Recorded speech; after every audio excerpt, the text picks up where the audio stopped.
السلام علیکم۔ پاکستان دجالی بے رحم قاتل کے نشانے پہ، کیا پاکستان کی لائف لائن کٹنے والی ہے؟ خدا نہ خواستہ کیا عمران خان سیکیورٹی اسٹیبلشمنٹ یا عدلیہ اپنی خواہش کے برعکس کرپٹ اپوزیشن کو NRO دے سکتے ہیں یا بالکل بے بس ہو گئے ہیں؟ کیا ہمیں اندازہ ہے کہ FATF کتنا خطرناک ہے؟ کیا حکومت FATF کی سنگینی سے عوام کو آگاہ نہیں کر پا رہی؟ کیا اب اپوزیشن کے ساتھ زور زبردستی شروع ہونے والی ہے؟ اس ویڈیو میں اگر آپ غور سے دیکھیں گے تو آپ کو سمجھ آ جائے گا کہ اس وقت پاکستان کی سیاست میں کیوں کھینچا تانی تیز ہو گئی ہے۔ اکتوبر سے پہلے کیا بڑا ہونے جا رہا ہے؟ شاہین صفائی کا تو کہنا ہے کہ FATF ایک ایسا بھوت ہے جو کسی وقت بھی پاکستان کو سزائے موت سنا سکتا ہے، اور یہ مسئلہ پاکستان کی بقا کا مسئلہ بن چکا ہے۔ سیاستدان ہو یا اسٹیبلشمنٹ، پاکستان میں کوئی بھی سیاسی بدماش اور مجرموں کو NRO دینے کے بارے میں سوچ نہیں سکتا۔ پاکستان اور بیرون ملک بہت سے لوگ یہ سوچ رہے ہیں کہ وزیر اعظم عمران خان نے کرپٹ سیاستدانوں کے خلاف کیوں انتہائی موقف اختیار کیا ہے۔ وہ بار بار یہ کہتے ہیں کہ وہ اپنی حکومت قربان کرنے کے لیے تیار ہیں، لیکن وہ چوروں کو نہیں چھوڑیں گے۔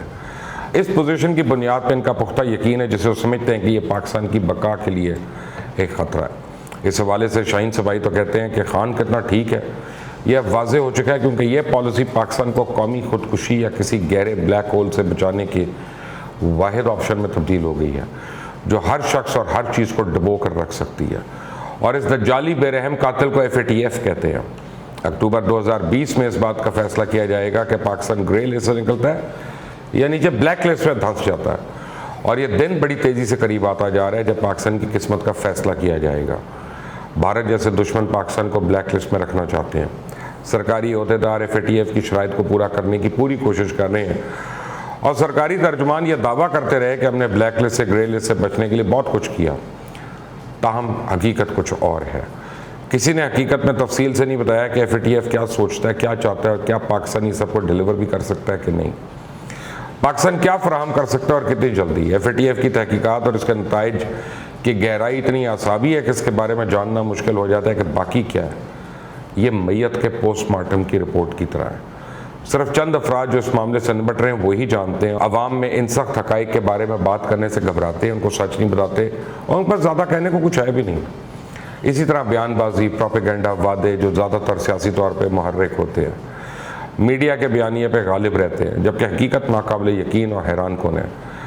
پاکستان کی اکتوبر 2019 کی میوچل ایویلویشن رپورٹ جو منی لانڈرنگ اور انسداد دہشت گردی پر ہے، سب سے بہترین اور واحد حقائق پہ مبنی رپورٹ ہے جو کہ انتہائی تفصیل سے ہے، اور FATF پہ پبلک ڈسیپشن کی عکاسی کرتی ہے۔ FATF کے 41 ممبر ممالک ہیں اور 13 ممالک کے مالیاتی ماہرین، جن میں مالدیپ، انڈونیشیا، چائنا، برطانیہ، امریکہ، ترکی، نیوزی لینڈ، آسٹریلیا اور IMF کے قانونی اور قانون نافذ کرنے والے ماہرین شامل ہیں۔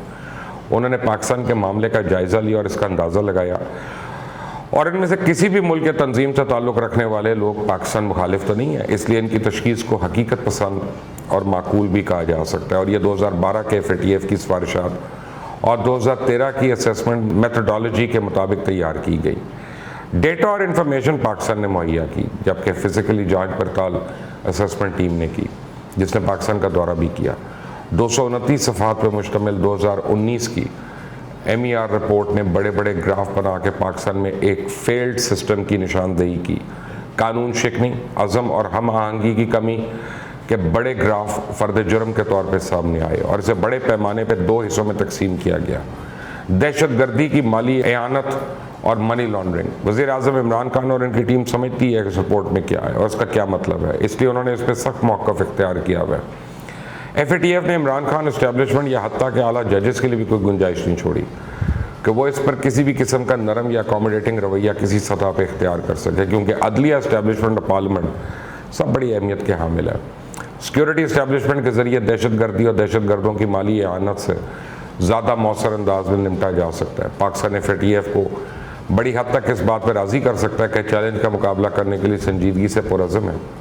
بہت ساری دہشت گرد تنظیموں پر پابندی عائد کر دی گئی ہے، رہنماؤں کو گرفتار کیا گیا ہے، ان کی رقمیں ضبط ہو گئی ہیں، ان کے ہاٹ سپاٹس کا پردہ چاک ہو گیا ہے، یہاں تک کہ پاکستان نے افغان طالبان اور حقانی نیٹ ورک کو بھی نہیں چھوڑا، جس پر پابندیاں لگانے کے لیے امریکہ ایک عرصے سے زور لگا رہا تھا۔ یہ پابندیاں اس وقت میں لگائی گئی جب پاکستان افغان طالبان اور امریکہ کے درمیان مذاکرات کے لیے ایک اہم کردار ادا کر رہا ہے، اور یہ سب کام اس وقت جاری ہے جب پاکستان خود دہشت گردی کا مقابلہ کر رہا ہے، اور اس کا بڑا نقصان ہوا ہے۔ دہشت گردوں کے حملے میں 1 لاکھ زیادہ افراد جان کی بازی ہار چکے ہیں، لیکن حالیہ برسوں میں کسی بھی ملک کی طرف سے لڑی جانے والی انسداد دہشت گردی کی جنگوں میں اسے بہترین جنگ تو قرار دیا جا سکتا ہے جس میں دہشت گردوں کو واضح طور پہ شکست ہوئی، لیکن MER رپورٹ کے مطابق منی لانڈرنگ کا حصہ سول انتظامیہ نے ڈیل کرنا ہے، جس پر کام جاری ہے، جس کے دور رس مضمرات اور مثبت نتائج حکومت، پولیٹیکل سسٹم اور ملک پہ مرتب ہوں گے۔ FATF کی رپورٹ اتنی تفصیل سے اور منی لانڈرنگ کے ہر چھوٹے سے چھوٹے پہلو کو اس طرح کور کیا گیا کہ ایسا لگتا ہے کہ ماہرین نے پاکستان کو ایک انتہائی طاقتور خوردبین کے نیچے رکھا ہوا ہے، اور اس کی قانونی، انتظامی، سیکیورٹی، سیاسی انفراسٹرکچر، عدالتی کام، ہر خرابی شگاف دراڑ اور سوراخ ڈھونڈ کر نکالا ہوا ہے، اور کس طرح سے بدعنوان اور خود غرض لیڈروں نے جان بوجھ کر تباہ کیا ہے۔ اور اس میں بتایا گیا کہ ملک میں کچھ چیزوں کے علاوہ پبلک اور پرائیویٹ سیکٹر میں منی لانڈرنگ اور ٹیرر فائنینسنگ کے بارے میں فہم انتہائی کم ہے۔ اس میں قانون نافذ کرنے والے اداروں کے بارے میں بھی کہا گیا کہ کوئی قومی اور مضبوط اسٹریٹجک قیادت کا فقدان ہے۔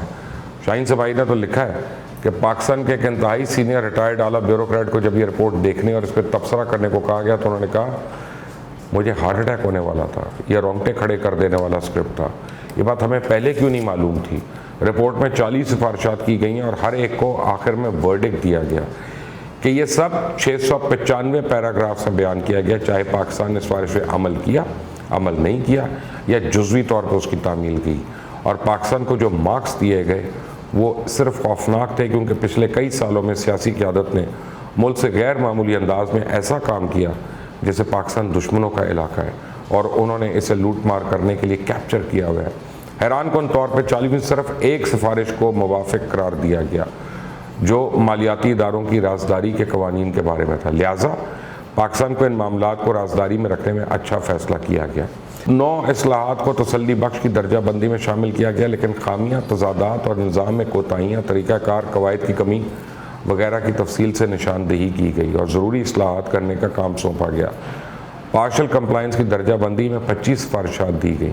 ان پاکستان کی منی لانڈرنگ اور دہشت گردوں کی مالی اعانت چیک کرنے میں ناکامی کے ہر پہلو کو شامل کیا گیا۔ یہ بڑی تفصیل سے بتایا گیا کہ بینکس کے کاموں میں کس طرح کمی ہے، نیب قوانین کو سخت کرنے کے لیے کس چیز کی ضرورت تھی، اسٹیٹ بینک کو کس ڈیوٹی کی انجام دہی میں ناکام رہا، حوالہ اور ہنڈی کو کس طرح استعمال کیا گیا، قانون کی ایجنسیاں کتنی ناکارہ اور خراب تھیں، ایان علی جیسے پرسنل کیریئرز نے کیا کیا کام کیا، قومی پالیسیز میں کیا خامی تھی، دہشت گردی اور منی لانڈرنگ کے لیے کس طرح قربانی والے جانوروں کی کھالیں استعمال کی گئیں۔ نیب، FIA، کسٹم سمیت قانون نافذ کرنے والے مختلف اداروں میں کس طرح کی ہم آہنگی کا فقدان تھا، ٹرسٹ اور وقف کو کس طرح غلط استعمال کیا گیا، مقامی اور بین الاقوامی نان پروفٹ تنظیموں کا کیا کردار تھا، اور بہت سے دوسرے معمولی اور بڑے نقائص اور کوتاہیوں کو کور کیا گیا۔ ایک اہم نقطہ تو یہ تھا کہ سیاسی طور پہ بے نقاب افراد یا آسان الفاظ میں پاکستان کے بدعنوان سیاسی اشرافیہ قانون کے دائرے سے کیسے باہر رہ گئے۔ اسی طرح MER میں شائع ہونے والی ایک ٹیبل میں انکشاف کیا کہ 5 سالوں میں مختلف ایجنسیوں کے ذریعے تحقیقات کی گئی۔ منی لانڈرنگ کے کیسز کی کل تعداد 2420 تھی، جن میں سے صرف 354 پر مقدمہ چلایا گیا، لیکن نیب کے صرف ایک کیس کے نتیجے میں سزا ہوئی۔ اب ہم یہ جانتے ہیں کہ بیرسٹر شہزاد اکبر کی سربراہی میں ایسڈ ریکوری یونٹ کیوں تشکیل دیا گیا۔ یہ FATF کی کنڈیشن تھی۔ رپورٹ بہت لمبی ہے، قصہ بہت مختصر۔ یہ واضح طور پہ کہتی ہے کہ بدعنوانی، منشیات کی سمگلنگ، فراڈ، ٹیکس چوری، سمگلنگ، انسانی سمگلنگ، منظم جرائم، اعلیٰ خطرے والے علاقوں میں پیش آنے والے بڑے جرم ہی منی لانڈرنگ کے سب سے بڑے محرکات ہیں۔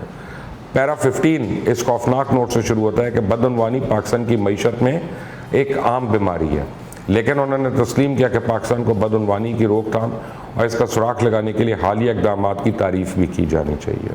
پاکستان کے حکام نے اعتراف کیا کہ بدعنوانی کا ارتکاب دیگر بہت سے جرائم کے ساتھ جڑا ہوا ہے۔ اس میں مثال کے طور پہ بطور نواز شریف کیس کا بھی سزا کا ذکر ہے، اور اس ہولناک سکور کارڈ کے ساتھ پاکستان اب اکتوبر میں ایک اور FATF کی اسسمنٹ ٹیم کا انتظار کر رہا ہے، اور ماہرین اب ہر پیراگراف پہ سوال کریں گے کہ اس پر کیا کام کیا گیا۔ لہٰذا عمران خان کے سامنے ایک بہت بڑا مرحلہ ہے، انہیں ہر نقطے پہ پیش رفت کرنی ہوگی۔ وہ جانتے ہیں ناکامی کا مطلب ایک اور منفی رپورٹ ہوگی، جس کا سیدھا مطلب ہے یا تو پاکستان مزید کئی مہینوں تک گرے لسٹ میں رہتا ہے یا یہ تباہ کن اور مہلک نتائج کے ساتھ بلیک لسٹ میں اتر جاتا ہے۔ اس لیے عمران خان چاہیں بھی تو کسی بدعنوان رہنما کو صرف سیاسی استحکام کے لیے تھوڑے عرصے کے لیے NRO دینے کے بارے میں سوچ بھی نہیں سکتے۔ اب یہ نہ صرف عمران خان سے بالاتر ہے، ان سے اوپر کی بات ہے، بلکہ سیکیورٹی عدالتی اسٹیبلشمنٹ بھی کسی قسم کی کمزوری نہیں ظاہر کر سکتی، بلکہ جعلی کھاتوں اور بینک ٹرانسفرز کے ذریعے اربوں ڈالر کی بے جا منی لانڈرنگ کے متعدد معاملات کا انکشاف ہوا۔ اسے فوری طور پہ FATF کے اہداف حاصل کرنے کے حوالے سے لیک آف کمٹمنٹ سمجھا جائے گا۔ چنانچہ جب اپوزیشن نے نیب کے قوانین کو خراب اور اس میں تبدیل لانے کے حال ہی میں ایک 34 نکاتی فہرست پیش کی تو یہ سراسر نان سٹارٹر تھا، اور عمران خان نے نہ صرف اس کا مذاق اڑایا بلکہ صحیح طور پہ کہا کہ اس پہ اختلاف پاکستان کے مفادات کے خلاف کام کری ہے، اس کا مقصد محض اپنی لوٹ مار چھپانا ہے۔ یہی وجہ ہے جب سینٹ نے FATF سے متعلق قوانین کو مسترد کیا، کیونکہ اپوزیشن کے پاس اکثریت ہے تو ہر طرف سے الارم بجنا شروع ہو گیا، اور اب پارلیمنٹ کا مشترکہ اجلاس ان قوانین کو بائی ہوک اور بائی کروک اس میں منظور کروائے گا۔ اگر ان کرپٹ سیاستدانوں کے لیے کسی بھی کونے میں ہمدردی ہے، چاہے وہ کتنا ہی شور مچائیں یا گندی چالیں چلیں، پاکستان کسی سڑک پہ جانے کا متحمل نہیں ہو سکتا، کیونکہ FATF کا فیصلہ پاکستان کی سالمیت کے لیے ایک انمول اور ناگزیر ہے، کیونکہ اب یہ پاکستان کی لائف لائن بن چکا ہے۔ پاکستان کو بہت بڑا خطرہ اب سامنے نظر آ رہا ہے۔ کیا بحیثیت قوم ہم اس کے لیے تیار ہیں یا نہیں، آنے والا وقت بتائے گا۔ اللہ حافظ۔